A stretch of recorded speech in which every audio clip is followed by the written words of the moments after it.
ભગવાન જગન્નાથજીની 149મી રથયાત્રાને પગલે તૈયારીઓ શરૂ કરી દેવામાં આવી છે। ત્યારે અમદાવાદ ક્રાઇમ બ્રાન્ચે પણ વજ્રવાહન અને ડ્રોનની મારફતે પેટ્રોલિંગ ડેમો હાથ ધર્યું છે।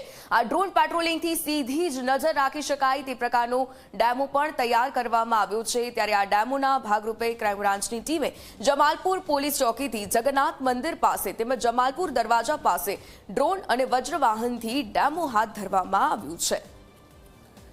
तो भगवान जगन्नाथजीनी रथयात्रा અને આ રથયાત્રા સંદર્ભે તૈયારીઓ કરી દેવામાં આવી છે। ગણતરીના જ દિવસો આ રથયાત્રાને લઈને બાકી છે। ત્યારે જગન્નાથ મંદિર ખાતે રથયાત્રાની તડામાર તૈયારીઓ કરી દેવામાં આવી છે અને તેના જ અનુસંધાને રથયાત્રાના રથને કલર કરવાની કામગીરી અને ત્યાર એની સાથે ડ્રોન પેટ્રોલિંગ પણ શરૂ કરવામાં આવ્યું।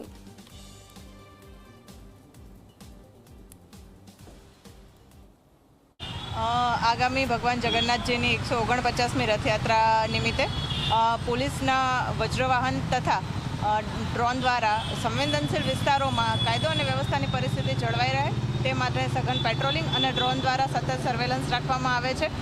क्राइम ब्रांच द्वारा आगामी रथयात्रा माटे 50 जेटला ड्रोन 5 एंटी ड्रोन सिस्टम तमाम बंदोबस्त गोठववामां आवेल छे।